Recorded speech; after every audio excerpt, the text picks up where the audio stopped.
Kepada ibu jamaah yang dirahmati oleh Allah Subhanahu wa taala. Ihdinas siratal mustaqim. Itu kalimat yang terakhir yang kita tadabbur pada pertemuan terakhir kita. Sehingga kita sudah memahami dan mengerti bahwa ketika kita mengucapkan kalimat tersebut, tidak lain di hati kita, tidak lain di dalam diri kita adalah sedang meminta, sedang memohon kepada Allah. Maka nuansa hati, nuansa yang meminta ketika itu, nuansa hati yang sedang mengharap untuk mendapatkan sesuatu, dan sesuatu itu juga sudah kita tahu, siratal mustaqim, jalan yang lurus, jalan keistiqomahan. Maka hadirkan itu ketika kalimat itu kita dengar, imam kita membaca misalnya, atau kita sendiri yang sedang membaca kalimat atau ayat tersebut, maka berjuang menghadirkan hati yang meminta hidayah, meminta petunjuk kepada Allah Subhanahu wa taala agar diberikan jalan yang lurus, jalan keistiqomahan dalam menjalani kehidupan kita ini. Maka kemudian selanjutnya, jalan istiqomah, jalan yang lurus, siratal mustaqim yang kita minta itu yang seperti apa? Maka ayat berikutnya menjelaskan yang kita minta itu, yaitu siratal ladzina an'amta 'alaihim. Itu yang pertama. Siratal ladzina an'amta 'alaihim. Sirat yaitu jalan, alladzina orang-orang yang an'amta 'alaihim, an'amta yang sudah engkau berikan nikmat, an'amta yang sudah engkau berikan nikmat. Di situ yang dimaksud adalah Allah, yang sudah Allah berikan nikmat alaihim, atas mereka, kepada mereka, yaitu jalan orang-orang yang sudah diberikan oleh Allah nikmat jalan yang lurus, jalan istiqomah itu atas mereka, kepada mereka. Itu yang kita minta. Sudah ada contohnya, maka begitu bunyi kalimatnya, yaitu jalan orang-orang yang sudah diberikan oleh Allah nikmat menjalani jalan yang lurus itu, jalan keistiqomahan itu. Maka para ulama dan ahli tafsir mengatakan yang sudah merasakan jalan itu, yang posisinya tertinggi adalah baginda Rasul Sallallahu Alaihi Wasallam. Maka jalan yang kita minta, jalan yang lurus itu adalah jalannya Nabi kita Sallallahu Alaihi Wasallam. Itu yang pertama. Jadi yang dimaksud siratal ladzina an'amta 'alaihim itu orang yang sudah mendapatkan nikmat hidayah, jalan yang lurus itu adalah baginda Rasulullah Muhammad Sallallahu Alaihi Wasallam. Maka kita tinggal mencari tahu, mempelajari mana jalan yang ditempuh oleh Nabi kita itu, yang kita minta itu, agar kita pun mengerti kalau sedapat mungkin jalan hidup kita pun seperti jalan hidup yang dijalani oleh Nabi kita, Nabi Muhammad Sallallahu Alaihi Wasallam. Kemudian para ulama juga menerangkan setelah Nabi Sallallahu Alaihi Wasallam, siapa yang dimaksud dengan siratal ladzina an'amta 'alaihim? Orang-orang yang sudah mendapatkan nikmat jalan yang lurus itu, jalan istiqomah itu. Maka setelah Nabi Muhammad adalah yang dimaksud jalan para sahabat-sahabat dekat beliau. Kalau kita sebut satu persatu, jalannya Abu Bakar Siddiq. Ketika orang semua menolak kenabian, kerasulan Nabi Muhammad SAW, Abu Bakar Siddiq adalah orang yang pertama dari golongan laki-laki dewasa yang mengakui kenabian dan kerasulan Nabi Muhammad. Jalan Abu Bakar itu yang ingin kita ikut. Yang kedua adalah jalan yang ditempuh oleh Siti Khadijah. Beliau adalah wanita pertama yang mengakui kenabian dan kerasulan Nabi Muhammad. Maka ibu-ibu pilih setelah jalan Rasul sallallahu alaihi wasallam, pilih jalan yang ditempuh oleh Siti Khadijah radhiyallahu anha. Kemudian siapa lagi? Ali bin Abi Thalib. Beliau laki-laki pertama dari golongan pemuda. Kalau Abu Bakar Siddiq tadi dari golongan laki-laki dewasa, dari golongan laki-laki pemuda itulah Ali bin Abi Thalib. Maka pemuda-pemuda semestinya mengikut jejak langkah Ali bin Abi Thalib. Itulah jalan lurus yang dimaksud, jalan keistiqomahan itu. Kemudian berikutnya, walaupun mereka bukan orang yang pertama mengikuti kenabian dan kerasulan Nabi Muhammad, maka Umar bin Khattab termasuk jalan hidupnya yang perlu kita ikut. Uthman bin Affan. Begitu juga dengan sahabat-sahabat yang lainnya yang mereka tergolong alladzina an'amta alaihim, orang-orang yang sudah mendapatkan nikmat jalan lurus, jalan istiqamah yang diberikan oleh Allah, yang diajarkan oleh Nabi kita sallallahu alaihi wasallam. Maka sebetulnya Bapak dan Ibu, setiap kita meminta itu kapan? Ketika kita mengucapkan kalimat siratal ladzina an'amta alaihim. Isi hati kita ketika membaca kalimat itu dengan kandungan seperti yang kita sebutkan tadi. Ihdinas siratal mustaqim. Ada hati yang penuh harap, ada hati yang meminta agar diberi jalan yang lurus, jalan yang istiqamah. Siratal ladzina an'amta alaihim. Ada hati yang menuju jalan yang dia maksud itu adalah jalan orang-orang yang sudah mendapatkan nikmat hidayah itu, nikmat jalan yang lurus itu, yang diantaranya tadi sudah kita sebutkan. Setelah para sahabat, kemudian para ulama, jalan mereka yang kita minta. Ulama-ulama yang kita kenal sudah mendapatkan nikmat hidayah itu. Mereka lah yang dimaksud alladzina an'amta alaihim.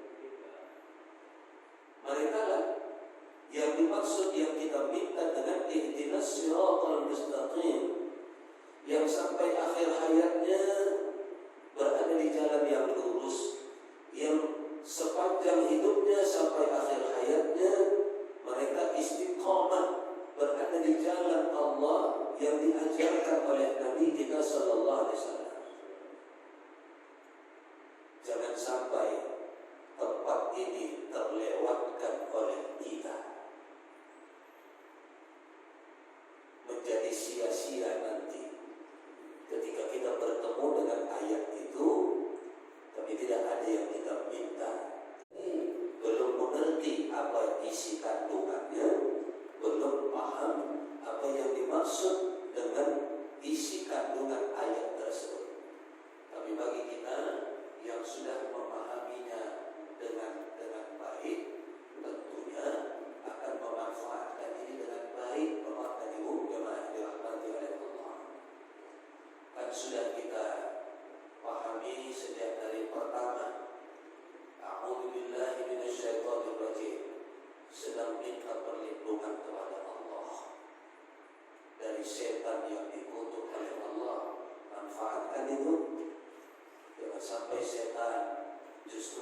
kita dianggapnya sebagai langganan godaan dia. Selalu minta perlindungan kepada Allah, terutama ketika kita mengucapkan kalimat tersebut. Bismillahirrahmanirrahim. Tempat kita mengagungkan nama Allah dan meminta rahmat kepada-Nya. Jangan lewatkan itu. Jangan-jangan di situ permintaan yang dikabulkan oleh Allah untuk kita. Di tempat lain walaupun banyak doa kita, jangan-jangan tempat-tempat itu bukan tempat yang dikabulkan oleh Allah. Bisa jadi minta rahmat di ujung kalimat Bismillahirrahmanirrahim itu pula sebetulnya yang dikabulkan oleh Allah. Itu pula yang kita tidak hadir meminta itu. Jangan sampai. Alhamdulillahirabbil alamin. Ketika itu kita sedang bersyukur kepada Allah, sedang memujinya, menghadirkan rasa bersyukur kepada-Nya. Hadir semua bayangan-bayangan nikmat-nikmat yang sudah Allah karuniakan kepada kita. Jangan lewatkan itu. Jangan-jangan syukur ketika itu yang diterima oleh Allah. Syukur-syukur kita yang lain walaupun banyak kita ucapkan, jangan-jangan tidak diterima oleh Allah. Maka jangan lewatkan bersyukur ketika kita mengucapkan kalimat Alhamdulillahirabbil alamin. Ar-Rahmanir-Rahim. Kita tahu di situ tempat kita menyanjung-nyanjung Allah. Kalau tadi tempat memuji Allah, tempat bersyukur kepada Allah, maka Ar-Rahmanir-Rahim, tempat kita menyanjung Allah dengan menyatakan bahwa Dia yang Maha Pengasih, Dia yang Maha Penyayang. Terlintas sedikit di hati kita, kasihi hamba ya Allah, sayangi hamba. Jangan-jangan doa yang kecil, pendek, sedikit itu yang dikabulkan oleh Allah. Banyak tempat kita minta disayangi, jangan-jangan belum dikabulkan oleh Allah. Di sini tempat yang sedikit ini, jangan-jangan itu pula yang dikabulkan oleh Allah, yang terlintas sedikit saja. Engkau yang Maha Pengasih, Engkau yang Maha Penyayang. Kasihi hamba ya Allah, sayangi hamba. Berkenan Allah mengabulkannya. Maka jangan lewatkan itu, walaupun sejenak. Maliki yaumiddin.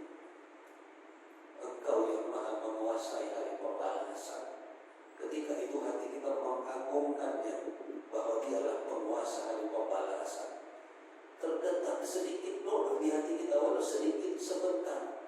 Ya Allah, selamatkan hamba di hari pembalasan nanti. Yang lain-lain malah jangan-jangan tidak dikabulkan oleh Allah. Di sini pula, di subuh yang satu ini ternyata dikabulkan oleh Allah. Allah takdirkan Dia selamatkan kita nanti di hari pembalasan. Balik-balik kita minta kepada Allah.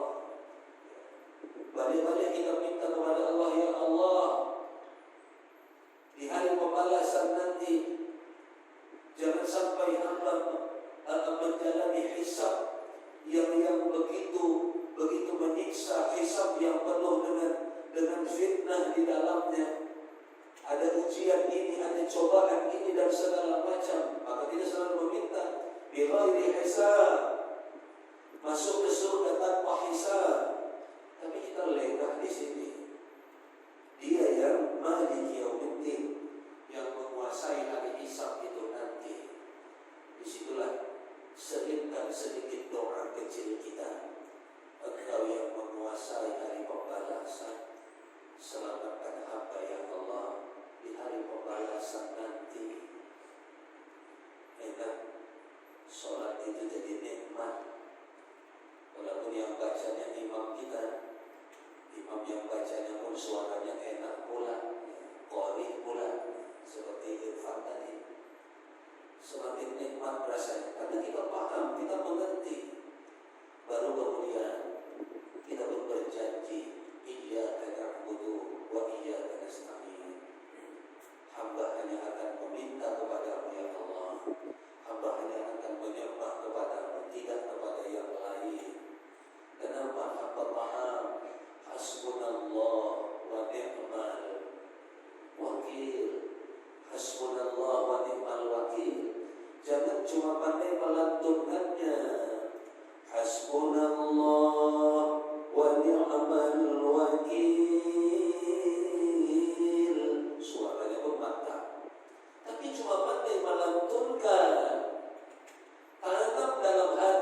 mendalam apa makna kalimat itu. Cukup hanya Engkau ya Allah. Itulah dia maknanya itu. Cukup hanya Engkau ya Allah. Dalam hal apapun terwakili sudah. Meminta cukup hanya Engkau tempat hamba meminta. Memohon tetap cukup hanya Engkau tempat hamba memohon. Apalagi berharap cukup hanya Engkau tempat hamba berharap ya Allah. Apalagi semua hasbunallah wa ni'mal wakil. Cukup Allah bagi kita. Itulah tadi iyyaka na'budu. Hanya kepada hamba menyembah. Tidak perlu menyembah kepada yang lain. Wa iyyaka nasta'in. Dan hanya kepada hamba memohon pertolongan. Tidak minta tolong kepada yang lain. Iyyaka na'budu wa iyyaka nasta'in. Berjanjilah ketika itu. Hamba berjanji ya Allah, menyembah hanya kepadamu, meminta tolong hanya kepadamu. Baru masuk ke yang tadi, hati yang penuh harap. Ihdinas siratal mustaqim. Meminta jalan yang lurus kepada Allah. Mana jalan yang lurus tadi? Itu yang kita sebutkan tadi. Jalan Rasul sallallahu alaihi wasallam. Jalan para sahabat-sahabat dekat beliau. Jalan para ulama yang istiqamah dalam jalan yang lurus itu. Jalan siapa lagi? Jalan para syuhada yang memang mereka abdikan diri mereka, mengabdi hanya kepada Allah sehingga akhir hayat mereka menjadi akhir hayat yang syahid.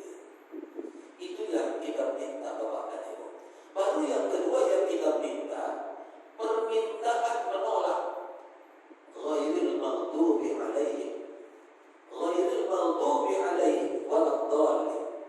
Ghair, bukan ya Allah. Bukan. Maghdub, jalan orang-orang yang Engkau murkai alaihim, atas mereka. Jalan orang-orang yang Engkau murka atas mereka. Bukan itu yang kita minta. Maka hati kita ketika itu menolak. Kalau tadi hati berharap dapat jalan yang lurus, jalan istiqomah. Berharap jalan mana itu? Jalan Nabi kita, jalan para sahabat, jalan para syuhada, jalan orang-orang yang soleh. Lalu di sini kita menolak, meminta kepada Allah agar ditolak, agar dijauhkan dari ghairil maghdubi alaihim. Jalan orang-orang yang murka Allah atas mereka. Minta itu. Betapa banyaknya sekarang orang tanpa sadar mengikuti jalan yang dimurkai oleh Allah. Orang-orang zalim pengikutnya banyak. Jemaah bilang itu sama saya. Zalim kita bilang ustaz, tapi pengikutnya banyak. Zalim kita bilang ustaz, tapi yang menonton videonya banyak. Kita bilang, orang yang bilang Tuhan kita bukan orang Arab, yang bela dia banyak. Menteri Agama bela dia, yang lain-lain membela dia. Ada yang mengatakan bahwa wajar kalau orang lain itu menganggap nabinya